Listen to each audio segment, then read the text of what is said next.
I never thought humiliation could feel like destiny.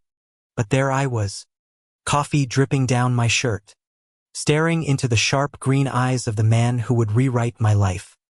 He looked at me like I had crashed straight through his perfect world. And in that instant, something dangerous shifted in mine. Ethan Hayes. That was his name. A rising star in the New York business world. The kind of man who wore ambition like a second skin and made people nervous with the sheer intensity of his presence. I didn't belong anywhere near him. I was just Gabriel Torres, a struggling painter from Queens who couldn't even pay next month's rent. Yet fater, maybe cruel humor, decided we would meet when my clumsy hands knocked an entire latte onto his $1,000 suit in the middle of Manhattan. "You've got to be kidding me," he muttered, staring at his ruined jacket. The crowd around us parted, watching, some even chuckling, as if enjoying the spectacle of a businessman and an artist colliding in the most humiliating way possible. I scrambled for napkins, uselessly dabbing at his sleeve. "I'm so sorry, God. I didn't mean here. Let me. Stop." His voice was sharp enough to slice the air. For a second, I froze, expecting him to shove me away. But then something softened in his face. His eyes, stormy and tired, met mine. And the strangest thing happened. He didn't walk away. That was the beginning. Not the latte. Not the ruined suit. The way he stayed. The way he looked at me. As though behind all the power and perfection, he was searching for something he didn't even know he needed. New York in autumn was both cruel and forgiving. The wind could bite like a predator, but the sunsets painted the city in warmth, promising something gentler if you dared to reach for it. Ethan and I were opposites dropped into the same canvas. He was precision, control, skyscraper lines and late-night boardrooms. I was mess, color, impulsive brush strokes splattered on cheap canvas. We should have been nothing more than an accident. Yet accidents have a way of turning into lifelines when loneliness carves deep enough. Our second encounter wasn't planned either. I was at a small art gallery in Brooklyn, standing awkwardly by my work, two canvases no one wanted to buy when he walked in. Suit again. Though this time his tie was loosened, his expression harder, as if he was carrying a war behind his eyes. He stopped in front of my painting. A piece I had done after my mother's death, blues and grays colliding with streaks of violent red. No one ever looked at it for more than a second. Ethan stood there for nearly 5 minutes. "This feels suffocating," he finally said, his voice quieter than before. "It was meant to," I admitted. My heart was beating so hard I thought he could hear it. "Loss suffocates." He turned to me then, and there was no sharp businessman in that look. Just a man trying not to drown. That night, we talked. Not much. Just enough for me to learn he hated small talk. And enough for him to learn I didn't know how to be anything but honest. He bought the painting, though he said it wasn't about supporting might, was about needing it. I didn't know whether to feel insulted or seen. The more we saw each other, the more impossible it became to draw lines between us. Ethan was chaos contained in order. I was order destroyed by chaos. He invited me to dinners in places where I couldn't pronounce the names of half the dishes. I dragged him to rooftops where we ate greasy pizza out of the box and laughed until the stars blurred. But intimacy is a tricky thing. It doesn't always ask for permission, it just moves in. Uninvited. Curling under your skin until you can't remember what it felt like to be untouched.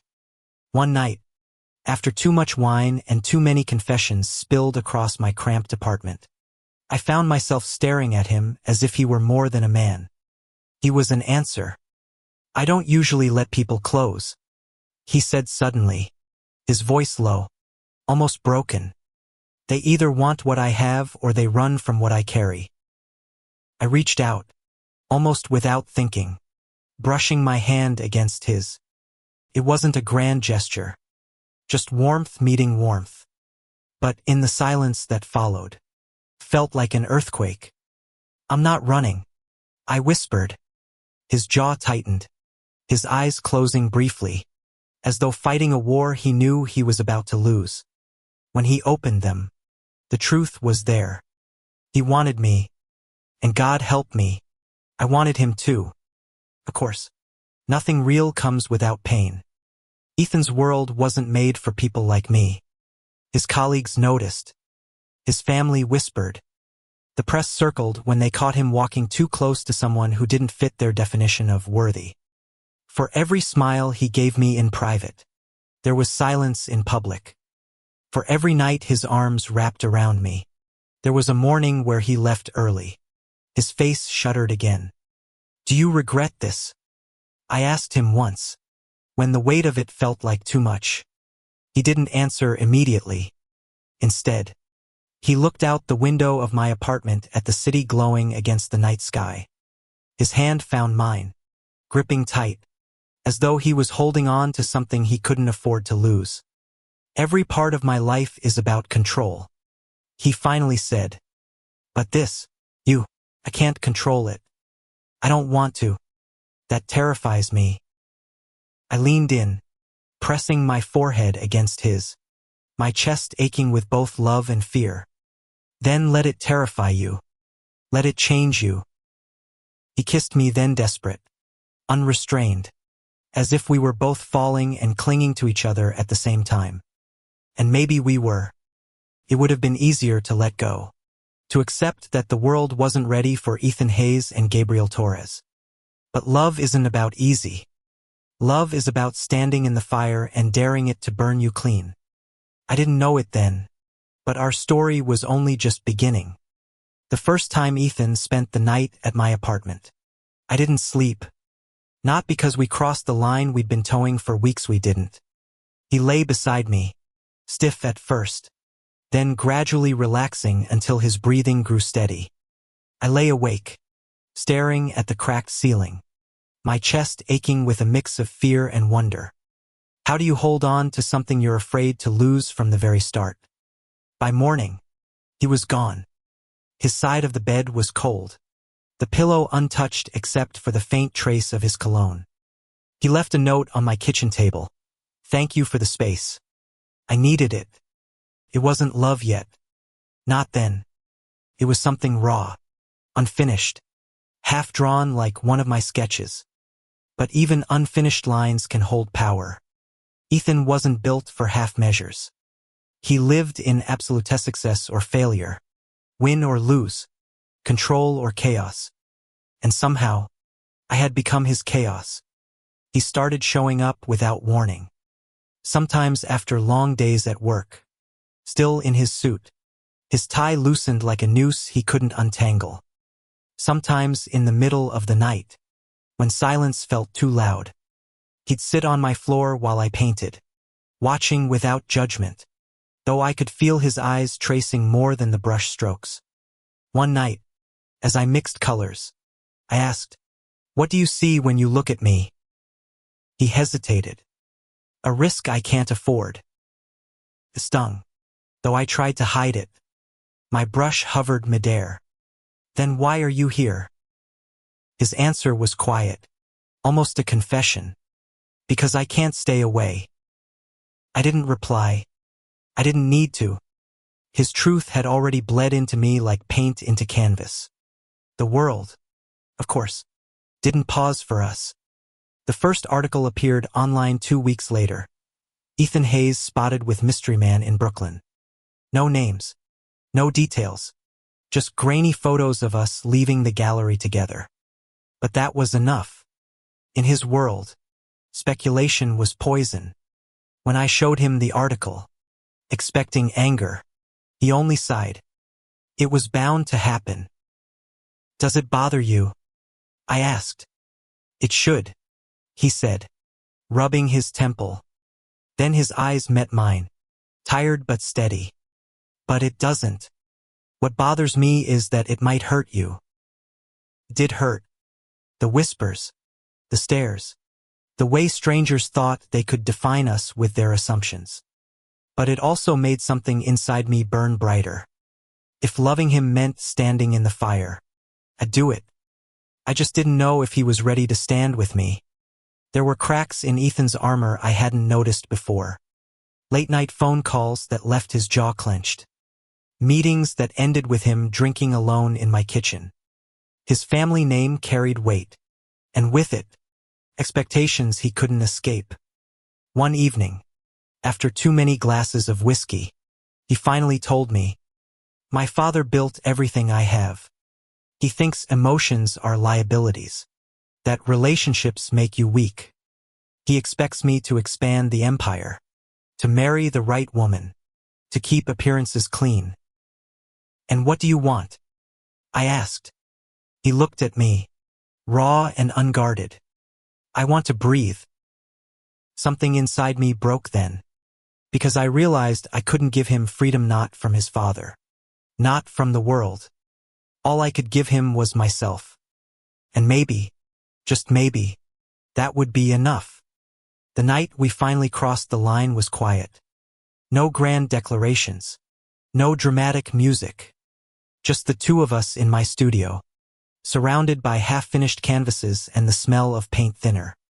He kissed me first. Soft, hesitant, like a man terrified of breaking something fragile. I kissed him back, and the hesitation shattered. It wasn't perfect. It was desperate, messy, filled with the kind of hunger that comes from too much restraint. But in that mess, there was truth. His hands trembled against my skin, mine tangled in his hair, and for the first time, neither of us pulled away. After, he lay beside me, his chest rising and falling like waves after a storm. I traced circles on his arm, afraid to speak. "I don't know how to do this," he admitted, his voice barely audible. "Neither do I," I whispered. "But maybe we can learn together." For the first time, he smiled, not the sharp, controlled smile he wore in boardrooms, but something softer, unguarded, something meant only for me. Happiness, though, is never safe. The next morning, Ethan's phone wouldn't stop buzzing. Calls from his father, from colleagues, from people who lived in the world where love like ours was still scandal. His expression hardened with every vibration of that phone, until the man beside me didn't look like the Ethan I knew, but the one he had to be. "Don't let them take this from us," I said, reaching for his hand. He hesitated, then squeezed back. But his eyes were already at war. What we had was real. I knew it. He knew it. But reality is cruel. It demands sacrifice. And sooner or later, it asks you to choose. The question was, would Ethan choose me? Or would he choose the world that had already claimed him long before I ever spilled coffee on his suit? And though I tried to hold on, I could feel the ground beneath us beginning to crack. The night the storm broke over Manhattan, so did we. Rain hammered against the windows of my studio, streaking the glass in frantic lines as if the sky itself was falling apart. Ethan stood in the middle of the room, his suit ruined, his expression unreadable. His phone had been buzzing all evening, his father, his board members, the world clawing at him with demands, and then he had shown up at my door without a word. "Talk to me," I begged. "Please, just tell me what's happening." He pressed his hands against his face, dragging them down slowly, and when he looked at me, there was a kind of exhaustion that frightened me more than anger ever could. "They want me to step away from you," he said. His voice was low, hoarse. "My father said if I keep this up, I'll lose everything: investors, deals, even the company." My chest tightened. "And what do you want?" His silence was an answer in itself. I stepped closer, close enough to feel the tremor in his body. "Ethan, I don't care about your company, your money, any of it. I just care about you. Isn't that worth something?" His jaw clenched. "You don't understand. My whole life has been built on this. If I walk away now, then walk away," I interrupted. my voice breaking. Walk away if it means you can finally live for yourself instead of for everyone else. For a second, I thought he might say yes. I saw it flicker across his face, the possibility, the longing. But then it was gone, buried under the weight of decades of expectation. He turned from me, and the sound of that choice was louder than the storm. I chased him into the rain. "Don't you dare leave like this," I shouted, my voice swallowed by thunder. He stopped under the streetlight, water dripping from his hair, his shoulders stiff. I ran until I stood in front of him, rain soaking me to the bone. "You think you can just walk away?" I demanded. "After everything we've shared, after everything you've made me believe." His eyes met mine, raw and torn. "I don't want to hurt you." "Then don't." My voice cracked. "Choose me. Just once. Choose me." The rain fell harder, like the world was holding its breath. He lifted his hand, trembling, almost touching mine, then let it fall back to his side. "I can't," he whispered. And just like that, the storm outside wasn't half as violent as the one inside me. For days, I didn't see him. My phone stayed silent. My apartment felt colder. My canvases remained blank. Every brushstroke I tried to make turned into nothing but broken shapes. I had given him my heart, and in his silence, I felt it splinter. But grief has a way of hardening into defiance. One evening, I went back to the gallery where it all began. The piece he had bought from Meth, one drenched in grief, was gone, replaced by something brighter, hung by another artist. I stood there, staring, when I heard his voice behind me. "You stopped painting."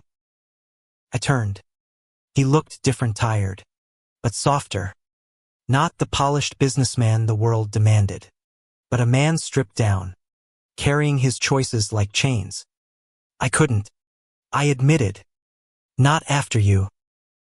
We stood in silence, surrounded by the hum of the gallery. People moved around us, oblivious, while the weight of us filled the space. "I thought walking away would protect you," he said finally. "But all I did was destroy both of us." My throat tightened. "Then why are you here?"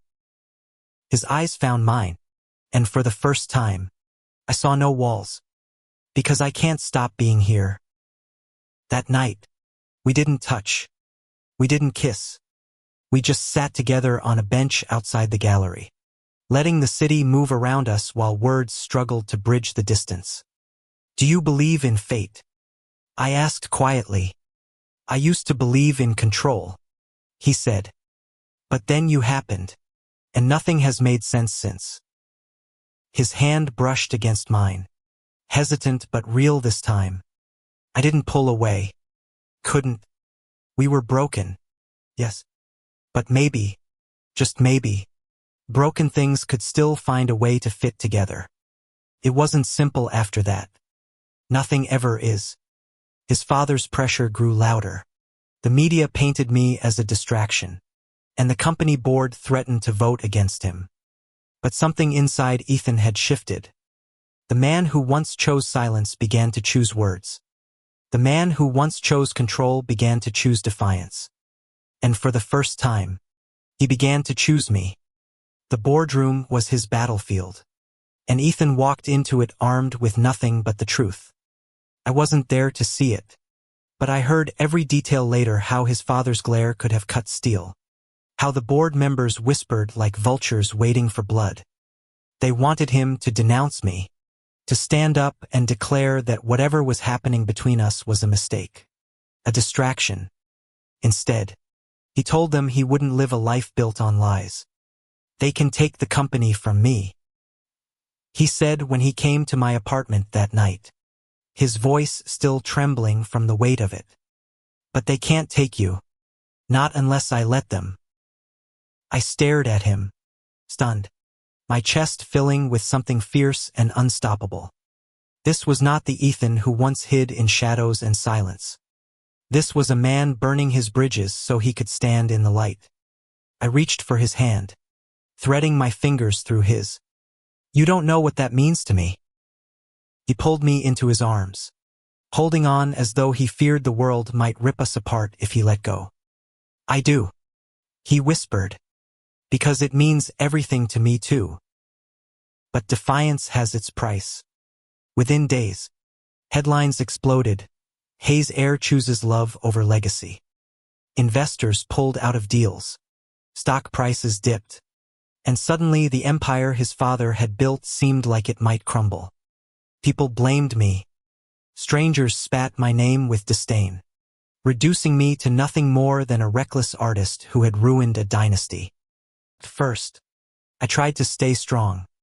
I told myself their voices didn't matter, that what we had was bigger than them. But late at night, when Ethan fell asleep beside me, I scrolled through articles and comments, each word carving deeper into me until doubt bled through. One evening, I couldn't hold it in anymore. Maybe you'd be better off without me, I said, my voice shaking. He sat up instantly, eyes blazing. Don't you dare say that. Look at what you've lost already. Tears stung my eyes. Your reputation, your business, everything you've worked for.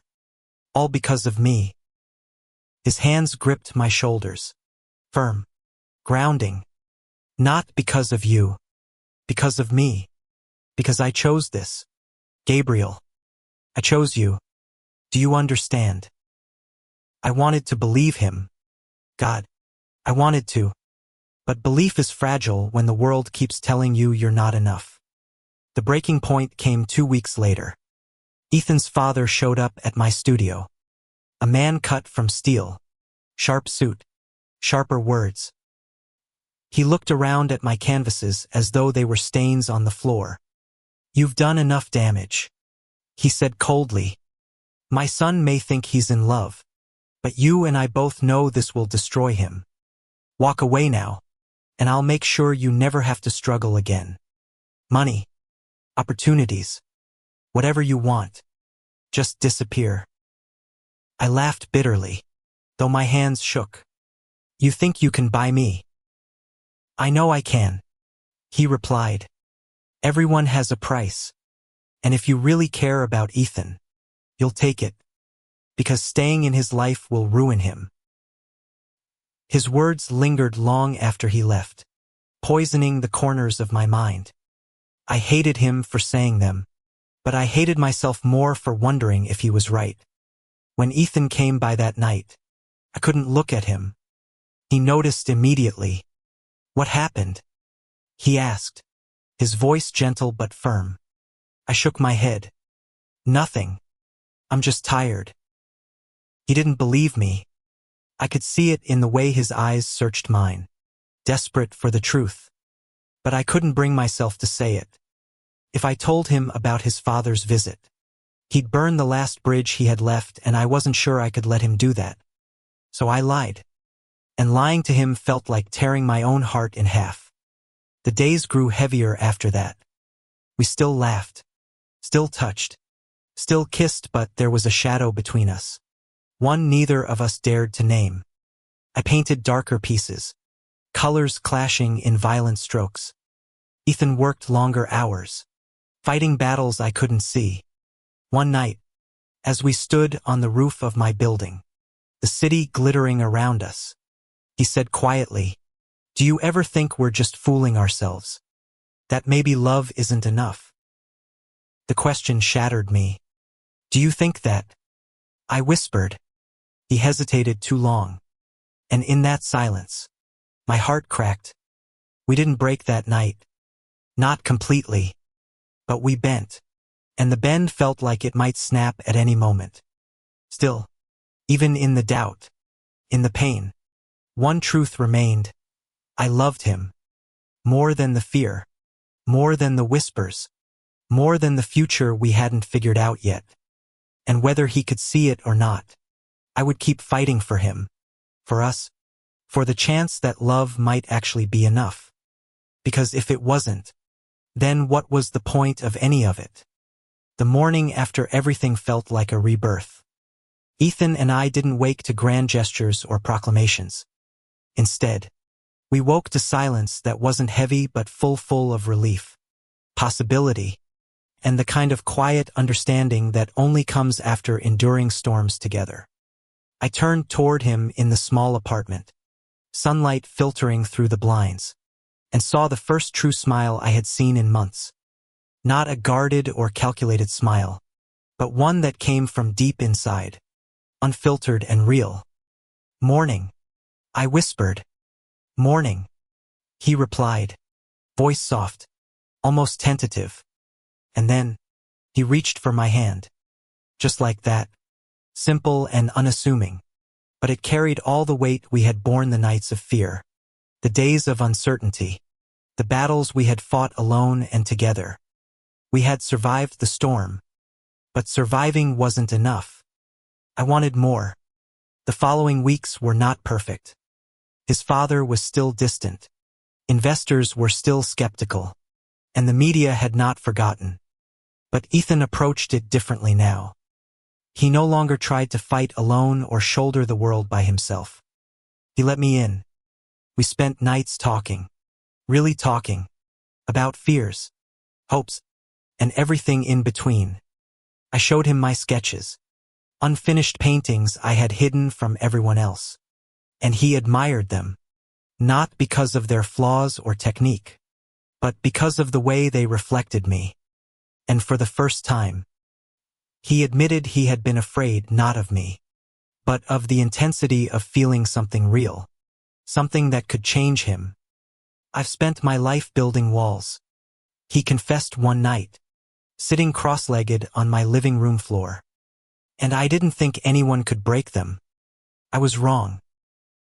I laughed softly. "I didn't break them. You let me in." He leaned back on his hands, looking at me like he had just discovered a secret worth guarding. "I'm glad I did." Life didn't suddenly become easy. There were still challenges, public appearances where we had to navigate rumors, social events that demanded perfection, and the quiet moments when the weight of expectations pressed in on him. But now, he didn't face them alone. One evening, after a long day of meetings, he returned to my apartment, exhausted, eyes shadowed with fatigue. I handed him a mug of tea, and we sat side by side on the couch, shoulders touching, fingers brushing. "You know," he said softly, "I never thought I'd want a life like this. One where I can be seen not just for what I've built, but for who I am." "You deserve to be seen," I replied, smiling, "and loved. Not for your success, but for you." He turned to me then, his gaze unwavering. "And that's why I chose you. Because you see me." Our intimacy deepened, not just physically but emotionally. There were mornings when he would wake with his head on my shoulder, murmuring dreams and fears in the quiet. There were afternoons spent painting together, laughter spilling into the room, colors and conversation blending seamlessly. I learned the way he smiled when he was proud, how he unconsciously rubbed his thumb against mine when nervous, the small habits that made him real beyond the power suits and public persona. And he learned me impulsive streaks, my need for freedom, my stubbornness, the way I poured my soul into everything I did. He didn't just accept me, he celebrated me. Then came the day he took my hand and led me to the rooftop of his office building. The city sprawled around us, a glittering expanse of possibility and light. "Look at this," he said softly, arms around my waist, pulling me close. "This is my world, and now it's our world." I leaned my head against his chest, feeling his heartbeat sync with mine. "It's beautiful." He kissed the top of my head. "Not as beautiful as this," he murmured. "Not as beautiful as you." We stayed there until the sun dipped behind the skyline, the city lights blinking awake, our hands still intertwined, our hearts aligned. Months passed, and the chaos of his world began to settle around us. Ethan learned to navigate the expectations, balancing love and ambition with a grace I hadn't thought possible. I continued my art, finding inspiration in our story, in the love that had burned through fear and doubt. We grew together, not just as lovers, but as partners in life. He celebrated my successes. I supported his battles. And together we created a life where both of us could thrive, unafraid to be ourselves. One evening, as we prepared dinner in my tiny kitchen, he looked at me with a playful grin. "Remember when we first met?" he asked, tossing a spoonful of sauce toward me. I dodged, laughing. "How could I forget? You almost ruined your suit and my self-respect." He chuckled, wrapping his arms around me from behind, resting his chin on my shoulder. "I wouldn't change a thing. Meeting you was inevitable. Like fate decided it was time I finally lived." I tilted my head back to kiss him, savoring the warmth and intimacy that had grown between us. "I feel the same." And in that simple kiss, I realized something profound. We had both been lost, wandering separate paths, until fate and our stubborn hearts pulled us together. We had fought storms, endured heartbreak, and faced a world determined to keep us apart. And yet, here we were, stronger than ever, our love no longer fragile but resilient, a force that could weather anything. Years later, when people asked about our story, we didn't embellish. There were no fairy tale beginnings, no effortless romance. There was just life, messy, beautiful, terrifying, and exhilarating. But most importantly, there was love. Real, unshakable, transformative love that made us braver, kinder, and more alive than we had ever been alone. And every time I looked at Ethan, I remembered that day in Manhattan, the spilled coffee, and the unexpected collision that had set everything in motion. A simple, absurd moment that had changed everything. I smiled, brushing a stray lock of hair from his face. "You changed me," I whispered. "And you changed me," he replied, pressing his forehead against mine. "Forever." In the end, we didn't just survive. We thrived. Together. And that, above all, was worth every storm, every sacrifice, every heartbeat spent waiting for the other to choose love over fear. Thank you for listening. If you find it interesting, please like and subscribe to follow the next stories.